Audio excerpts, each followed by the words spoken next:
All right.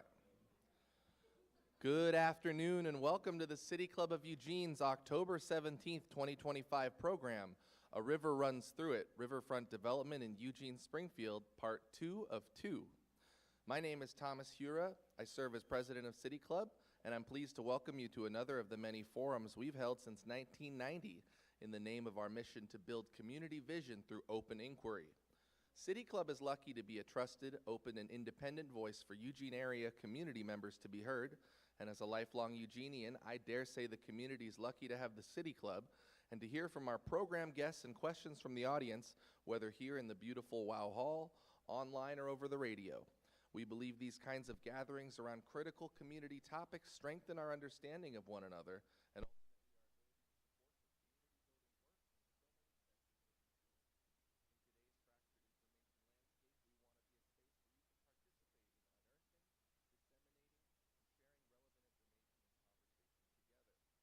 we would love for you to browse our past programs at cityclubofeugene.org or our YouTube or Facebook.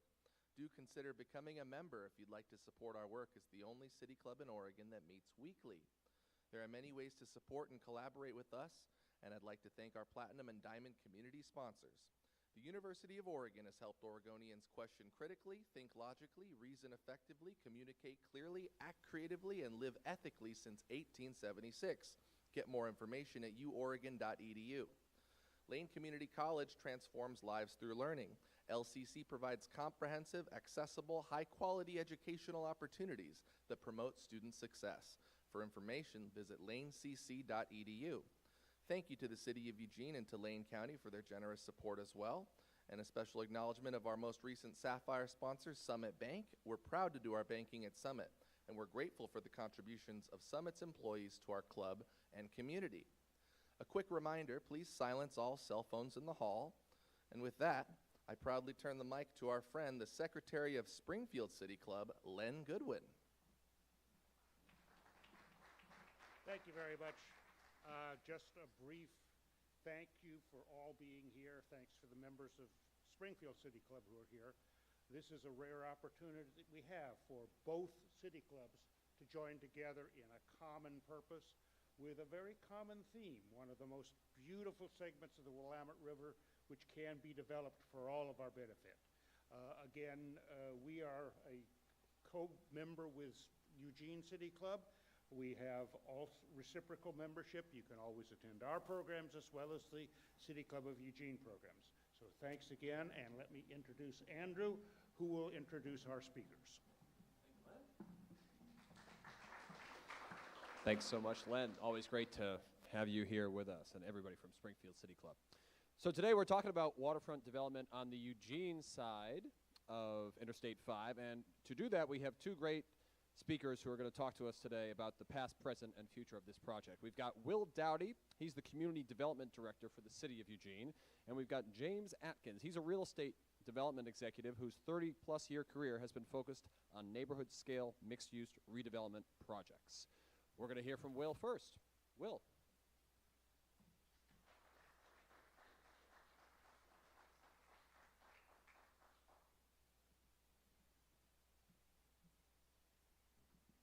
Well, hello and thank you. Okay. Thank you all. It's a pleasure to be here and to be able to talk about this project with you. This is an exciting project, and I know there's lots of interest and enthusiasm in the community, and has been for a long time, and I'll talk about that. And so, always fun to be able to share that and talk about that. Why don't you go to the first slide, please, or that one. Okay. So I was working on a project in Eugene a while back, a different project, and someone mentioned that rivers are a metaphor for cities. They said that if you think about it, the river is composed of all these little drops of water.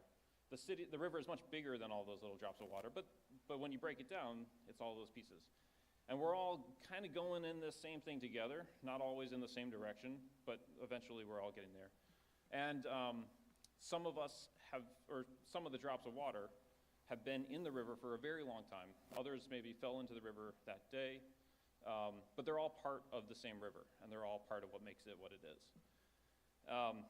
So Perhaps this also could be a metaphor for the presentation I'm going to give if I ramble and meander a lot. But the main point I thought is it's a useful thing for us to think about as we think about a project like this.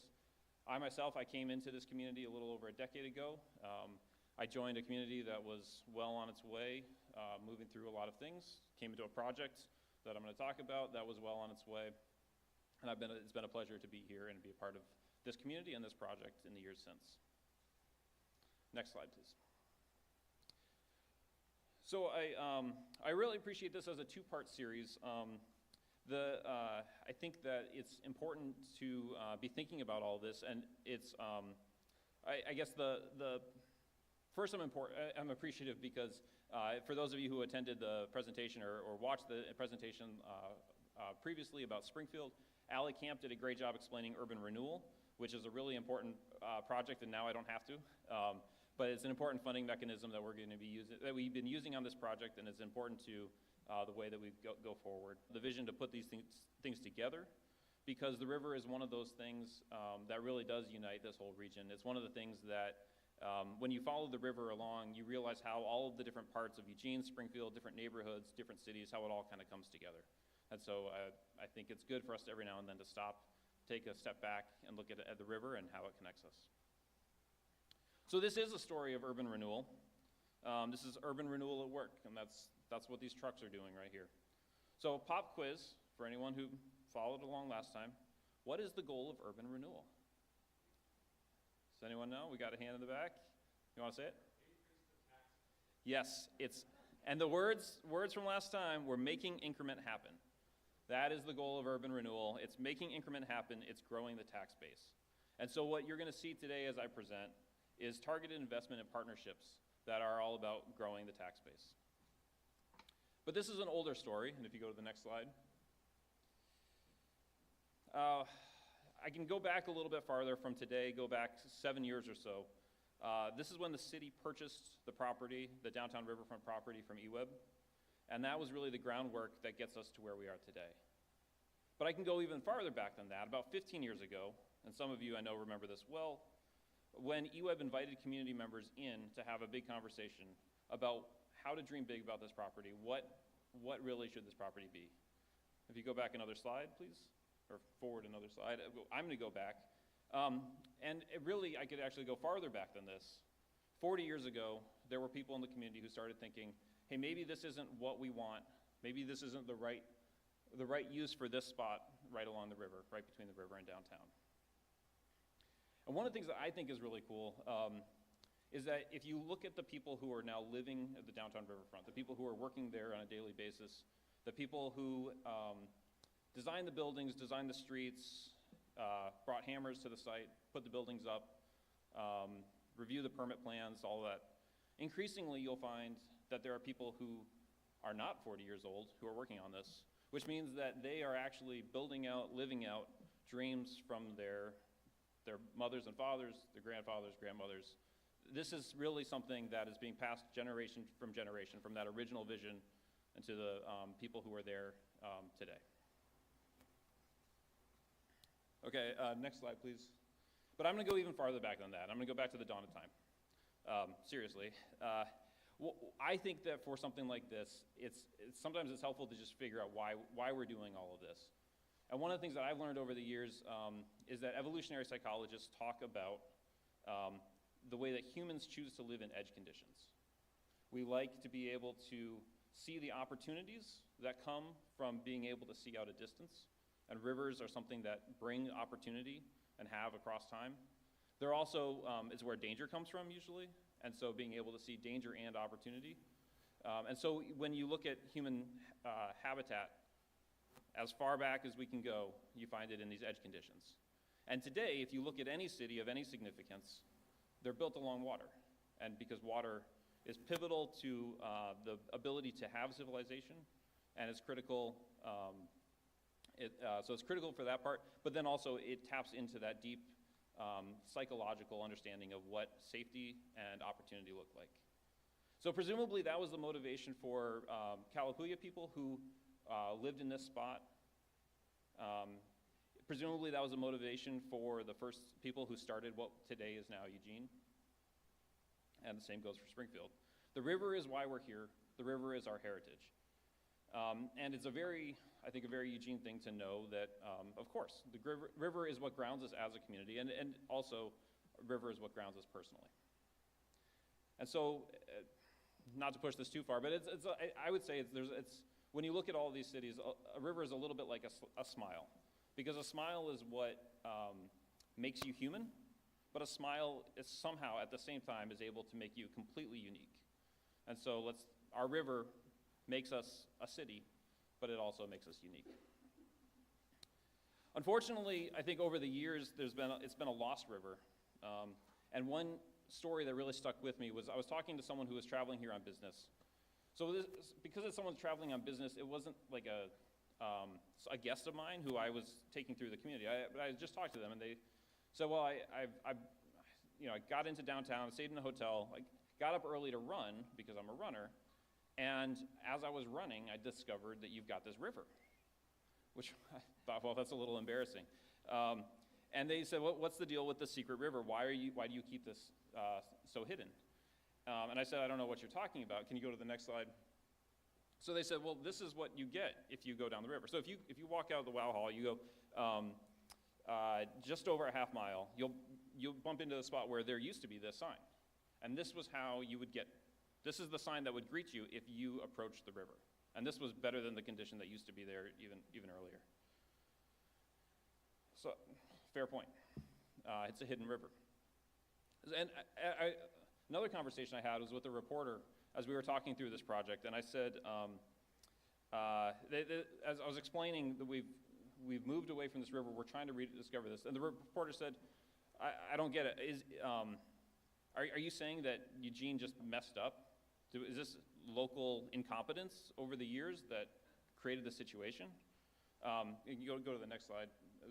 So this was the condition. I assume most of you remember going along the bike path, along the river path.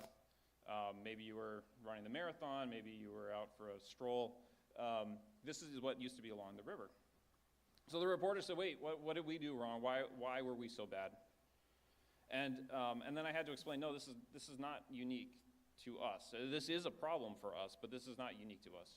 And that's because that whole thing about communities and rivers and water, that when you are building a community, you need to put things along the river that are there for the sake of that river. So transportation needs to go along the river, industry needs to go along the river, utilities need to go along the river. That makes sense.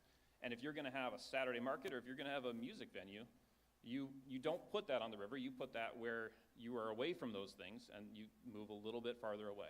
It's close, but not right there. And so that's what we did in Eugene. We used that river, and it was a very hard-working spot. So go to the next slide, thanks.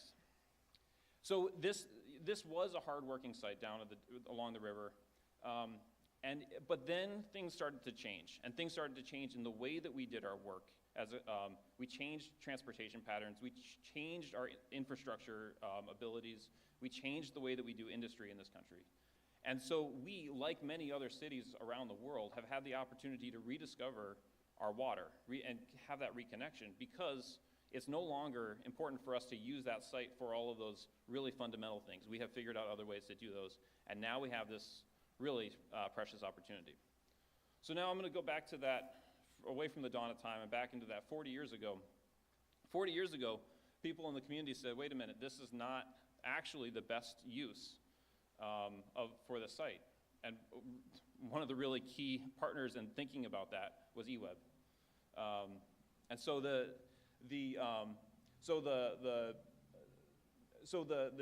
Riverfront site, from being a spot where it was about taking water out of the river and some of those very specific rivery things.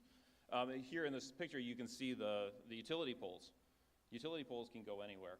And so eWeb started to realize that, as with other people, that there were other opportunities. So go to the next slide, please. So 15 years ago, people at the invitation of eWeb, came together and started talking about what sorts of big dreams do they have for this site. And so the chalk drawings here, which is actually, I think, from a different process, but the chalk drawings here say things like, see a concert. But the big one there is build community. And so people said, we want to build community in this site. And actually, one of the things, and I've heard this many times from a number of people, is they said, I'd like to be able to have a beer along the river. And so, so those kinds of things, but in the end, it's all really about connection. So then 8 years ago, 7 years ago, the city of Eugene and eWeb figured out a deal. And a lot of this was driven by just a recognition of skill sets. So the eWeb, when eWeb brings their tools to the table, those tools are water purification equipment. It's those long poles so that you can work on power lines without dying. The kinds of tools that the city brings are urban renewal. We've got the ability to help make development happen, and so that is that was the idea behind this friendly agreement between eWeb and city. Let's take this property and figure out how to turn it into something different and really build out that vision that eWeb had. And then eWeb actually gave us one other parting gift when they said, take the site, and they said, oh, by the way, we've got a developer. And so eWeb had already gone through the difficult process of a selection of a development partner. And so at that point, we were formally introduced and formally became partners with Atkins Dame. And Jim will talk to you about more of that. And then we got to work. So next slide, please. And you can see we ripped up that site. Everything came out of the site. This picture here is specifically showing some of the work that we did along the riverbank, because we actually changed the shape of the river along this site to create a bank that was more in keeping with a natural riverbank. So site work happened, streets happened. Next slide, please. The park happened. There's a 4-acre park there. The last portion of that was just recently completed in the last couple of months, and it's now open with play facilities. Of course, the whole path system is completed. We're working on the steam plant project, which is going to be an anchor on the south side to complement the park. And City Hall, which is not an urban renewal project, but still a big part of what makes this neighborhood what it is today. City Hall has been moved to this site, taking over the former eWeb headquarters building. And so here you can just see all of these pieces starting to come together. Jim's will talk to you about some of the other pieces that I haven't mentioned, but suddenly the pieces are coming together. The urban renewal investment in the property is showing fruit, and the site has been transformed. It's not done, but it's been transformed. So there's a familiar motif in advertising, like if you TV ads could be for a car, or breakfast cereal, or something like that. But you have one person, like the kid in the family, who says, I love this product. It's so great. It's so cool. It's got outrageous flavor. That's why I love it. And then it switches over to the parent or the other more responsible person who says, I love it because it's nutritious and it has all the essential vitamins in it. So there can be a couple of different reasons why and how to answer the question why. So I think that for this, one of the things we have is this is an example of urban renewal doing what it's supposed to be doing. This is urban renewal making increment happen. And if you look at the financial side of this, this is about building the tax base. And that's really important, and that tool is doing what it's intended to do. Next slide, please. But this is also, of course, the story of something much bigger. This is the story of an improved place for people to bike and run through this community and have that connection. No longer when we bring thousands of people here to run on our trails, do they have to go through that, we called it the cattle chute section, but now they get to run in a much better part that's more consistent with the trail system that we have around the river.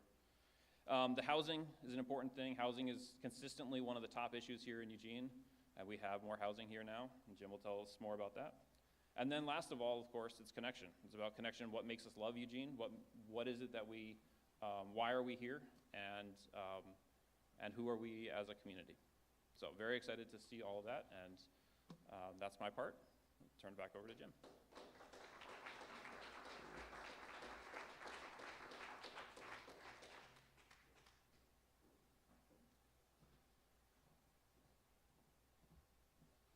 Thanks, Will.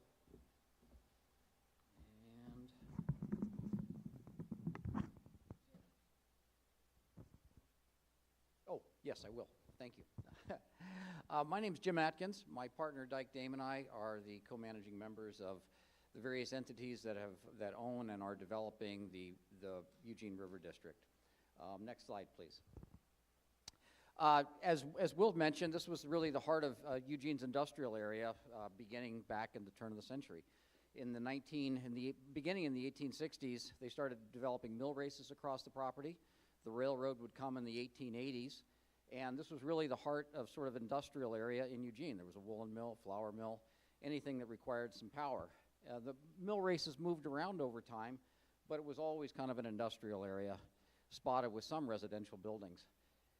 Then Eugene Water and Electric Board was created in about 1910, first as water, and then they added power, and then they started building off the mill races. Eventually the steam plant was developed in the 30s, and as Will mentioned, they controlled that site for many, many years. At some point, the community collectively, as Will mentioned, decided that maybe a use like eWeb might go better out in West Eugene in some industrial land and try to redevelop this lost area of Riverfront. The headquarters building that was built in the 70s and 80s again became today's City Hall, so that's been effectively repurposed. eWeb began to vacate off the site in the early 2000s, and that's when really the planning began. And as Will mentioned, ultimately the city would buy the property from eWeb. eWeb would clean up some of the environmental issues before that sale, and then the city began building the infrastructure based on some mutual planning work we had done beginning in about 2017. Next slide, please. There were several big challenges back then. First of all, the site had to be rezoned, so there was that issue of creating a zoning district for that and the comprehensive plan work that goes with that. There were also some environmental challenges. As I mentioned, eWeb cleaned up the known hotspots before they turned over to the city, and DEQ blessed all that work. We then subsequently bought the land from the city and consequently did some more study work ourselves, worked with DEQ and the EPA to obtain what's known as a prospective purchaser agreement, which provides some protections, as well as did enough work we were able to secure some insurance. This was important because to answer these environmental questions was necessary to attract equity and, most importantly, debt. Equity investors, bank lenders wanted to make sure they weren't stepping into a problem. So key to developing this site was a lot of that environmental work that took place. And today, about 2/3 of the site is deemed clean. The balance is considered of low impact. It can be capped, it's safe. And if it's removed, it just simply has to go to the local Coffin Butte landfill. So all of those problems were addressed. There was different insurances put in place, and that enabled financing to begin. The site is also above the 500-year floodplain with one minor exception, but we're building above that. Infrastructure in the park was built in 2020 to 2022. So again, cooperatively, we worked on a street design, on a master plan design, went to City Council in 2017 through 2020 on some of these planning changes. And then also designed or created, working with the city, a set of design review guidelines. It was important that everyone understood what was the architectural standard that was going to be built on the site. And that's why today you see the buildings down there have quite a bit of brick, quite a rich pedestrian experience at the street level, canopies, things to articulation in the buildings, windows of a larger size. All of that together became a set of design review guidelines that all buildings are expected to follow in the River District. And then in 2022 through 2025, we developed our first two communities, Heartwood, which is 95 homes, and Portal, which just opened this year, which is another 130 homes. Next slide, please. Current site plan and status, kind of hard to see this, but as I mentioned, both Heartwood and Portal have been built, but there's a number of other vacant sites down in the neighborhood. The three other vacant sites, the predominant vacant sites, the two on the river and the one at 5th and High, we have MUP-T approval for approximately 400 units of housing on those three sites. We also control three smaller retail parcels along 5th that are being listed, and we're actively looking for retail partners to develop standalone retail buildings, perhaps with food and beverage opportunities. And then there's a couple smaller adjacent sites, one adjacent to the city, one on the other side of 4th, that we're also thinking about how do we perhaps combine or reconfigure to, again, create a couple of other urban housing opportunities. Lastly, there's also the site that is at 4th and Mill, on the northwest corner of 4th and Mill, that Homes for Good will ultimately develop 75 units of affordable housing. That work is, the planning work for that is underway, and we hope to begin construction of that project next year. Next slide, please. The key drivers in the River District, really its proximity to everything in town. U of O and the Innovation Center to the south, the adjacent Market District. Brian Obey is about the best neighbor you could hope for. The success of the hotels and the retail there of the most high quality. Alton Baker and Autzen across the river. Whole Foods in downtown is only a 10-minute walk away. The historic district to the north connecting to Skinner Butte and the rest of the bike trails. All of that are really key drivers of why we like the site and why we're able to begin the community at the River District. That's why people are moving to the River District. We've developed Heartwood and Portal, for those familiar from the 2017 Tax Act. There was something created called opportunity zones, and there were some tax benefits to the investors, but you must own the buildings for 10 years. That has really been a benefit. Number one, the tax benefits that accrue to the investors helped attract investment, but more importantly, everybody goes into the development knowing we're going to own this for 10 years, because you really need to take a long-term horizon, long-term view in a neighborhood development project like this. We're going to own these for quite a long time. Next slide, please. Future development opportunities. So this is what I want to talk a little bit more about today. So there's two sites between the steam plant and Heartwood in the new plaza. They're about 70,000 square feet each. We have MUP-T approval and design review approval for approximately 150 units plus some 3-story townhomes. With a recent change in the building code allowing for 6 floors of wood construction over a floor of concrete construction, that allows us to perhaps build some more density. So we're evaluating the opportunities to add a little more density to those sites and still maintain compliance with the code and parking regulations, et cetera. So for both projects, we're looking at that opportunity. In addition, we're also thinking about a potential hospitality use on parcel 10, the one most adjacent to the steam plant. So parcel 9 is the one right next to the plaza. Parcel 10 is the one right next to the steam plant. They're both presently approved for residential, and we're evaluating opportunities to either include a hospitality element and/or opportunities to slightly increase the density over the current MUP-T approvals. Both of those two are opportunity zone qualified, so any development there, our partnership will own for at least 10 years. Next slide, please. The other site is the site at 5th and High that is bound between 5th and 4th and High Street and our building Portal to the east. You can see it here. This site, we have MUP-T approval and design review approval for a 237-unit, 7-story building, including the necessary height variance. Again, given the change in code, we're evaluating a slight modification to that, seeing if we can do a 6 floors of wood over 1 floor of concrete type of building that would create a couple of building opportunities there. So maybe instead of 1 large building, there's potentially 2 smaller buildings, but each probably totaling about 200 to 250 units. Again, there's also the potential for a hospitality use on that corner. So we're evaluating that in the light of the current code and what's driving the market. Completion of this building will allow us to improve that alleyway that heads north and really improve it as a paseo. If you went down to Portal, you'd see that we put some knife plate edges on the building for future string lights. So all we need is a building next door now to connect those string lights and create a nice pedestrian paseo all the way up into the county's affordable housing arm to develop a 75-unit apartment on 4th and Mill, would be the northwest corner of 4th and Mill, directly to the north of Portal. And it would be a building that would be very similar in style and scope and mass to the building across the street, Portal. Same amount of bricks, same type of window systems, built to the same design review guidelines as the rest of the neighborhood, and also, most importantly, the same kind of street treatment at the base. Hopefully, the work has been submitted to the state recently. What they call the ORCA application is now in at the state. We're in line. We've made application for $10 million of LIFT funds, and we hope that if we're successful in that, we can begin construction next year, and those housing units would open up in late 2027 or early 2028. Next slide, please. A couple of minor, I mentioned with a couple of adjustments, there's a couple of other development opportunities on 5th. We purchased that triangular piece of land when we bought the first tranche of land. You can kind of see that in the photo here. kind of a triangle piece. We're working closely with the city to figure out, now that they've bought City Hall, how might we modify the boundaries of that land a little bit, and again, to create another development opportunity immediately to the north of Hartwood, right across Fifth, right next to the viaduct. So there's another development opportunity in there. We're working closely with the city to figure out how to adjust those property lines, and most importantly, how to extend Ferry Street into City Hall. That's going to be key for some future phases of development.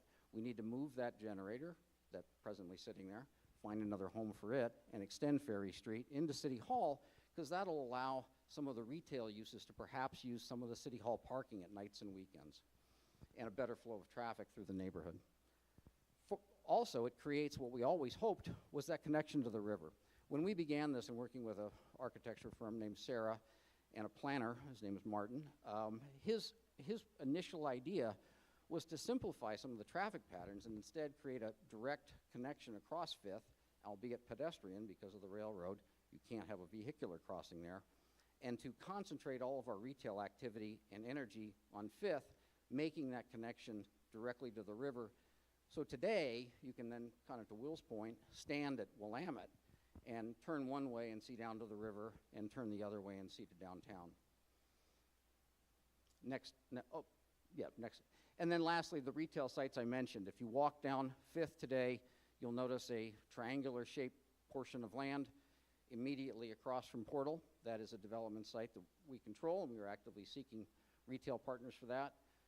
There's a small piece right on the west side of the viaduct, again at would be Fifth and Mill, provides perhaps for a coffee shop. And then the Riverfront site immediately adjacent to the plaza at the end of Fifth, between Fifth and the plaza. If you saw that today, it's a grassy field. We're actively looking for a retail food and beverage partner to develop a food and beverage opportunity there as well. Next slide, please. That's it. That's kind of a summary of our future development. I think Will did a great job of summarizing how we got here, and I'm happy to answer, together with Will, any questions you all might have. Thank you.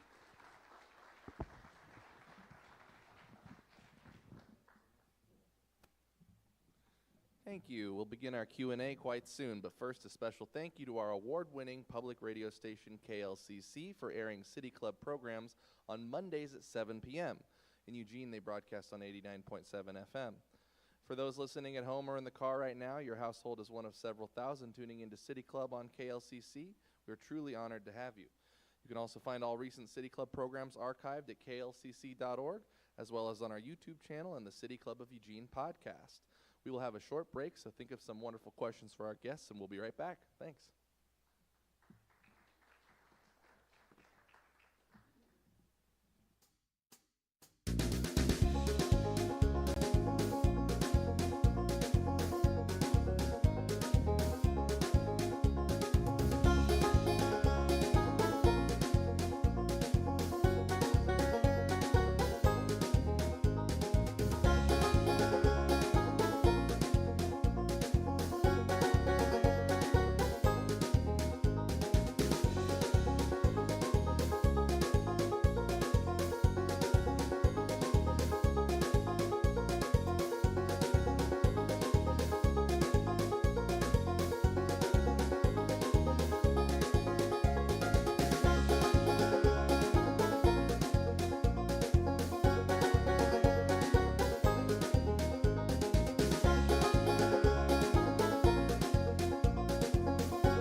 Welcome back to the City Club of Eugene's conversation about waterfront development. This is our question and answer session, and we'll start with former member of the City Council, Betty Johnson. Betty. Thank you. Betty Taylor, City Club member since 1990. And I have a comment first. Mr. Atkins, you didn't mention that Mufti means 10-year tax exemption, which everybody would be happy to have, I think. But my question is, does your development depend on the railroad quiet zone? I know that the head of the firm at the time, years ago, said that the railroad does not bother you, that you have places in Portland right by the trains. That's correct. Yeah, we had developed parts of the Pearl District that ultimately did become a quiet zone. And thank you for the question. And we have felt over time that, just given our experience in other urban areas, that the train would, while an irritant at times, wouldn't be an insurmountable challenge. I will say, as we've opened up Portal, and we did do quite a number of acoustic upgrades in both Hartwood and Portal to account for the train noise and impact. But it's a very difficult sound to technically completely isolate yourself from.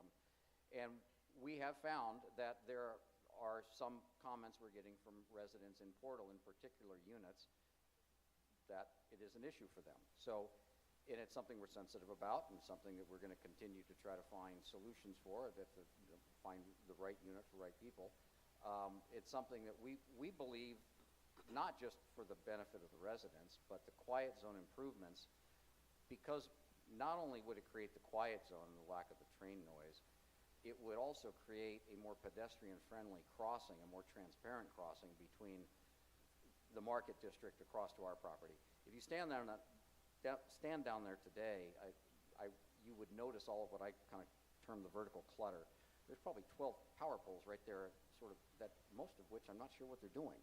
So there's an opportunity there to clean up the vertical clutter, make the pedestrian connection a lot better, a lot safer, improve the lighting, make it seem more transparent across the tracks.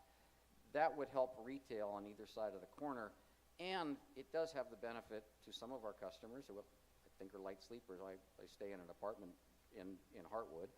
I don't hear the noise at night, but maybe I'm a heavy sleeper. So I do know for some of our residents it is a concern, so I do think there'd be that downstream benefit. So I would love the city and the Union Pacific to be able to figure out how to finish the quiet zone work that they started 10 years ago. I think it would be accretive not just to our project and our residents, but really all of that section of town from Whitaker neighborhood. Yeah. Mary. Hi, Mary Layton, City Club member since 2007, I think. So when my kids were little, 40-some years ago, we moved to Baltimore, and Harbor Place was new. And we lived in working-class housing a little bit south of it and could walk down to Harbor Place, this new and shiny development intended to bring life to downtown Baltimore. And it did. It was wonderful. Everybody could afford to be there at every price point. So but then, 10 years ago I went back and it was dead. So I'm wondering, what lessons have you learned from Rouse's brilliant idea to rebuild the waterfronts of the big cities to keep this from being dead in 10 years or 20 years? What have you done? What have you learned about the sustainability of developments like this, which are so exciting? Mm-hmm. Go ahead. Yeah, I'll be happy to start from that. You're on, Will. You're Okay, good. Great. So from a city perspective, there are ebbs and flows in any city neighborhood and any city, over, if you zoom out far enough, as you know I have a tendency to do. But I think that one of the questions when you look at a neighborhood is whether it's built on fundamentals or it's built as an attraction. And so a lot of cities have invested a lot of energy in specific attractions which have been game changers for those neighborhoods. And so sometimes people like to point to aquariums and entertainment districts and sports stadiums and some of those things as things that are They flash big, but then over time, then there's a question about sustainability. When you have a neighborhood that's built on fundamentals, and the most fundamental thing is people living in a place, then that has a staying power. And so I would say that in Eugene, what we have been doing, and this goes back to that community vision that predates me. This is what EWA put together. Because they asked some of those questions, should we go for an attraction? And the community members who were involved said, no, we want it to be an extension of downtown. We want it to be a neighborhood. And that's not nearly as dynamic as some of the other things that were considered, but it is much, much more sustainable. And so, yes, this neighborhood will have ebbs and flows. This city is going to have ebbs and flows if you zoom out far enough. But what has been planned here, again, going back to the EWEB vision, is something that is much, much more stable and much more akin to what you'll find as you go around the other closer in neighborhoods in downtown. I would answer the You're good, Jim. I would answer the question with two words that will keep it sustainable: job growth. Nothing drives a successful neighborhood where people have family wage jobs to support their family, be able to use and frequent the restaurants, go to the music events, and all of that comes from job growth. So in communities where we have done urban development projects and they've remained successful over a length of time, it has been either the adjacency of job growth or job growth in the community that helps drive. Because remember, in an apartment community largely like this, approximately 50% of the residents are leaving each year. So there's always this churn and retention, and what drives the ability to retain and grow a community like that is job growth. Kelly. Kelly Johnson, City Club member. Thank you both for your presentation. I think you guys spoke really beautifully about the balance of the development in this space for community access, community spaces, and growing the tax base. Could you talk a little bit more about the vision of that balance for the rest of the development? I heard a lot about the building spaces, but not as much about community spaces. So I'd love to hear a little bit more about that. Well, I mentioned in what I would term as community spaces are places for people to gather. So I think the retail falls in that category. And we have partly by code and partly because we share the same vision for the neighborhood, the desire to develop retail along that Fifth Avenue corridor. So the parcel at 5th, 4th, and High will have some ground floor retail. The standalone building at parcel 6, which is on the other side of 5th. And that's really what we hope to do over time. Retail is always the hardest part, and it's always the part that comes last. You need to first have some successful residential, and the retail will eventually follow. The addition of the City Hall coming down to the neighborhood will help that. We're in active communications with potential retail partners to develop some food and beverage opportunities. And we also see, as I mentioned, opportunities to connect, like that Paseo I mentioned, and have these little sort of hidden places that you can find. And that gives us an opportunity for some art, placemaking, wayfinding kind of opportunities. Same thing down towards the steam plant. As we develop parcel 10, I think there's some opportunities there between us and the steam plant to create some of those same type of hidden paseos with an opportunity for some placemaking. And then activating the plaza is going to be more important than building the plaza. And I think together with the city and ourselves and other stakeholders, how we figure out how to plan and activate that plaza over time will be very important. And lastly, we're also going to develop underneath the viaduct, we're going to improve that area into a plaza/parking area. So during the day, for instance, it could be parking or guest parking for our residents, but we could close off the parking and design it to be sort of a pop-up event space that could be used in tandem with something at the plaza. So imagine, either vendors or tents or food trucks on a weekend when you have an event at the plaza, and we have another opportunity for that under the viaduct, which does have some weather protection. So we're thinking about that on a few different fronts. I think I would just add to that, there are a lot of different ways that people engage with space. Community members come to enjoy a spot, and also people from out of town. So the steam plant will be an important part of this as a destination for food, as well as some of the parcels that Jim mentioned, where especially there's the one right next to the plaza, right next to the City Hall there. which have always envisioned as a place for food and beverage along the plaza. And so that will check the box for those people who said what they really want is a place to have a beer along the river. You know, other people it's retail. Other people it's just a park, a place that they can go through and be in, a place to bring their kids. For other people, it's you know, right now there's a great overlook there, and one of the things that we do have plans to do with the steam plant development is build one more overlook that actually takes advantage of an existing e-web infrastructure and gets people a little bit farther out over the river, which is not easy to do with the kind of the protection regulations that are in place. So that's going to be a really exciting add. But I would say for the most part, the pieces are there. To Jim's comment, what's going to be transformative over the next decade is when the neighborhood builds up around it, and it feels like a better place to be, both the activity and then just the number of people who are there. Thank you. Sandra Bishop, longtime City Club member, and I'm glad to say I was on the e-web board when one of the last decisions I made as a board member was to get the industrial part of e-web off the riverfront land. I'm just sorry it took the city so long to buy the property and act on it. So I had a couple of specific questions about the development. I want to thank you both for all the work that you've done on this. So you talked about the design standards, Jim, and everyone was very surprised at the height of the Heartwood. And I believe it's a couple stories higher than it was originally thought it was going to be, that there was going to be a stair-step effect in the development. So I guess my question is, how do those design standards get changed? Are they stable now? Will they continue to change?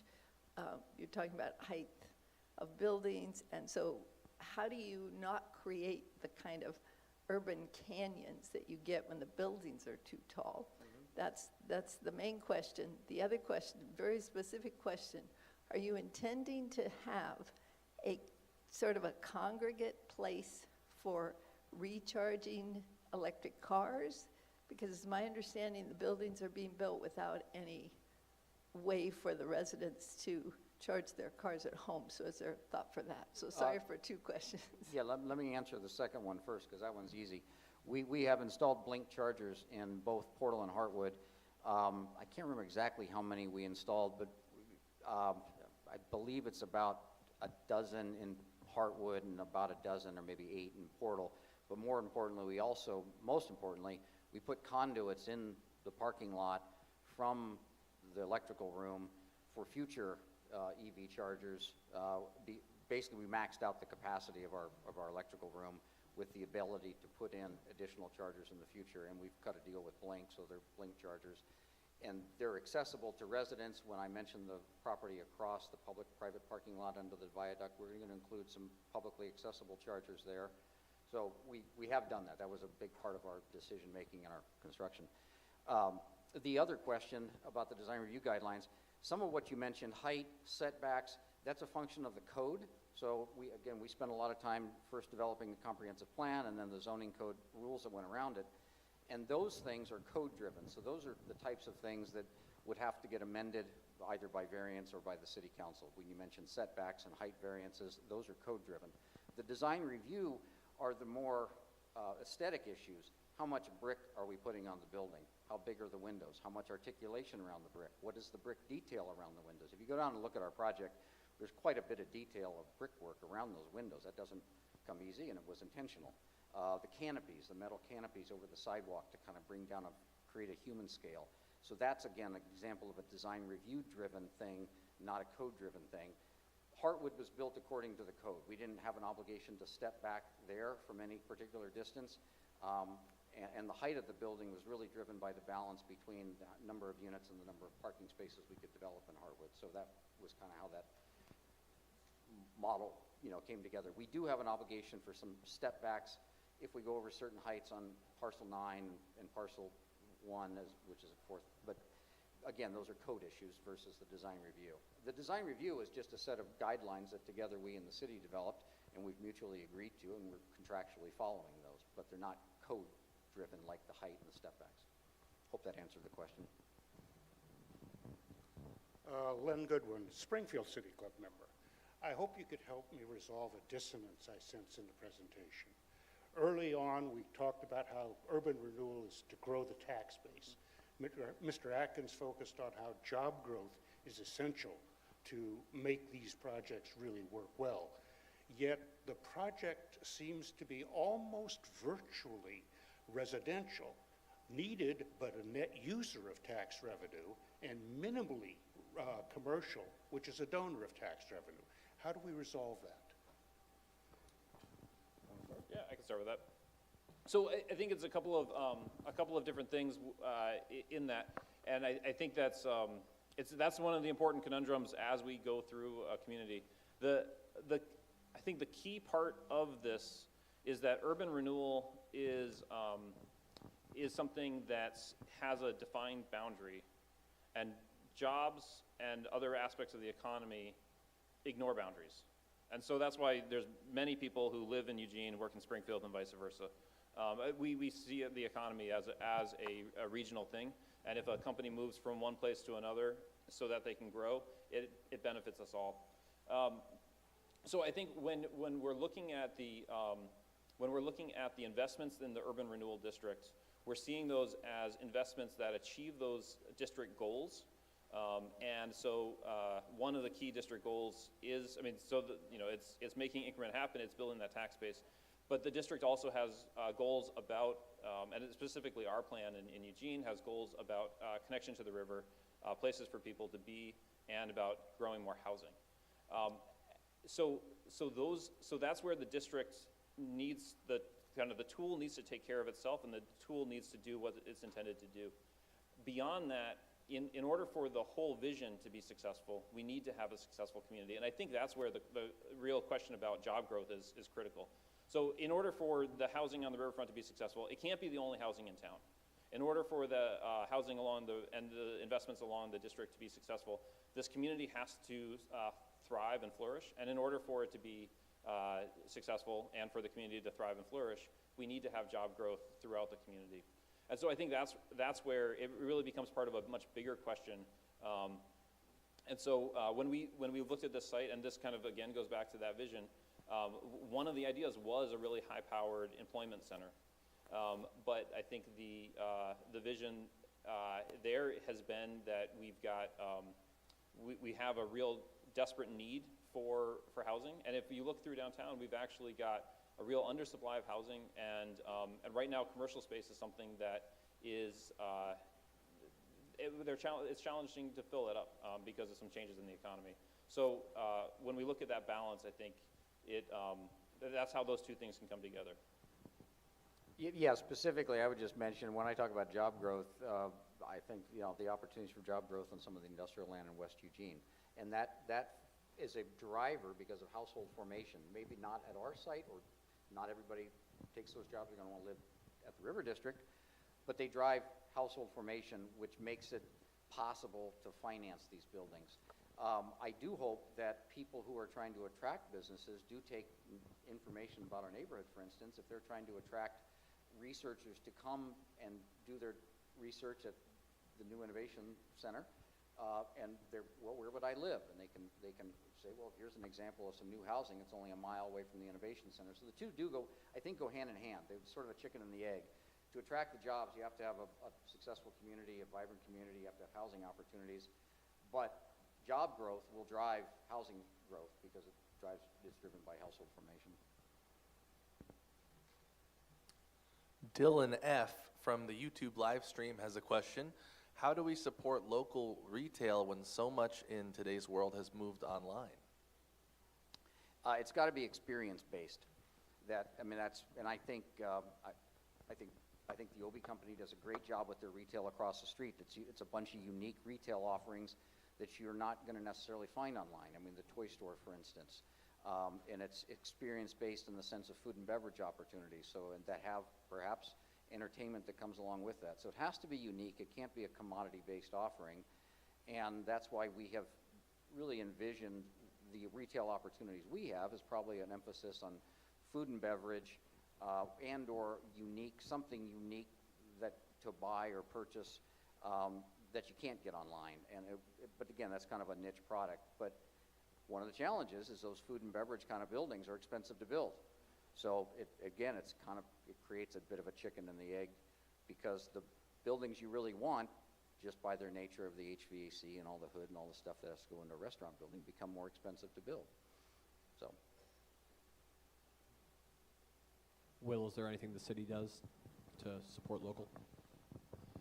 Well, we do work across the community. We have an economic development team, and some of that is the opportunity to connect with local businesses and support them as we can.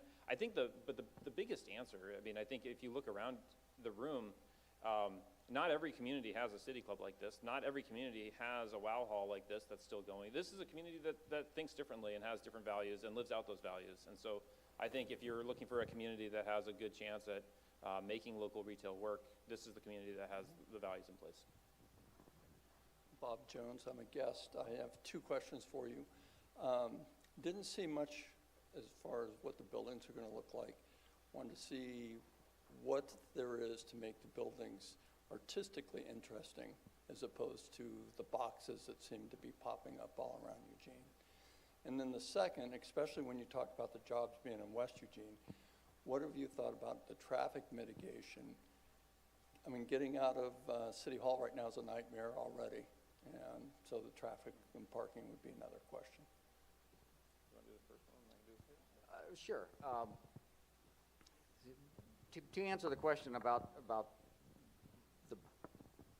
the buildings themselves and the mass of the building, when designing a building like this, first we're focused, because of the design review guidelines and because we believe it creates the texture of the neighborhood, the materials that we use. And that's, again, back to a lot of brick and the treatment of the ground floor. At the end of the day, there is a balancing act between efficiency of the building and how we build that and the materials that we can economically and properly use that hinder that. I mean, for instance, it just never would be practical to talk about building a 24-story pencil tower on the site. I mean, I've worked in markets where we've done those kind of projects in downtown Los Angeles or downtown Seattle, but that just wouldn't be appropriate or possible here. So just the fact that you're kind of limited to a certain building type because of the rents and what drives the economics here, that sort of drives you to that 5, 6, 7-story wood frame model. Now, what we do try to do is to, again, address the exterior, the skin, the size of the windows, the articulation of the building, the details around the windows, and on the interior side, really try to highly amenitize those and also bring in a lot of local artwork. So, unfortunately, we can't do a Dubai-style 400-foot tower. The economics just don't allow for it. But we do try to spend that money on the interior where people will be able to see, touch, and feel it. So it's a balancing act. But to the traffic question, you know, transportation is always a complicated thing, but it's always really important to us as we think through how we get around the city. There's I think one of the the vehicles on the road are going to be a part of a place like this. It's a part of the community as we go through anything. But what's special about this, if you take these same number of units and you put them in other places, they become much more car-dependent locations for people to live. And what's been exciting about this whole project from the beginning, and certainly everything that Atkins Dame has brought to it, is the possibility for people to easily choose alternative modes and means. And so building where we're literally on the bike path that connects all the way through Eugene into Springfield creates opportunities for people to commute. And we all know that Eugenians will commute on bike in all weather if they want to. So creating that opportunity is important. Creating the place for people to walk easily for goods and services and for daily life is important. And then, the other part of it is key partnerships. And so LTD has reconfigured their #1 bus route to make sure it's more easily connecting into this neighborhood and to the new City Hall location. And then that loops back to connect to the central station in downtown so that people can more easily take the bus from this neighborhood to get anywhere they want to be in the region. And so all of those pieces are in play and hopefully all part of the real answer to your question. last lightning round question. Sue Walling, City Club member. This is probably a question for Will. At this point, the Fifth Street Market area seems to be thriving. The Riverfront area is exciting, coming along, may extend all the way down to the steam plant. There's activity going on around the farmers market and Saturday market, and we still have, the library and LTD station downtown. But altogether, it's a really large area for a city the size of Eugene. And so are we just looking at expecting downtown to just sort of move to the river, or can we really sustain all of this as our downtown? Yeah, I mean, I think the answer is no, we're not expecting downtown to move. Downtown is all of these things. I think one of the differences between Eugene and many other places is that we're seeing these kinds of investments really in downtown. You go to a lot of cities and you see investments like Fifth Street Market that are happening much farther away from the city center, and it's not actually additive to what's going on in the city center. But if you go through downtown Eugene, the best example because of the colors that people wear is right before home football games, and then it's very easy to say, oh, I can tell they're all from Wisconsin because they're all wearing red and white. And we see the way that those the people who are connected to all of these places, all of these amenities are really working together. And so it is a bit of a challenge to envision a community that's thriving across a downtown area that's this big, but that's really what we want for this community. We want this community to be thriving from the very center all the way out to every edge. And that's a challenge. That's something that we're all going to be working on for as long as we're here. But the idea of having a strong downtown and having a successful downtown, I think it is the goal, it is the vision, and I think that's the hard work that we all have in front of us. That's all the time we have for questions. Please join me in thanking our panelists.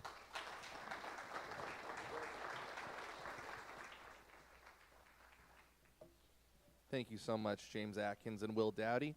In partnership with the Springfield City Club, this has been our October 17th, 2025 conversation at the City Club of Eugene. We'll be back here next week at Wow Hall on Friday, October 24th at noon. That program is called Clear Lake Community Center, A Lesson in Collaboration. It's sure to be a great forum, and we're looking forward to seeing you there. Thank you all. Have a great weekend, and see you next time at the City Club.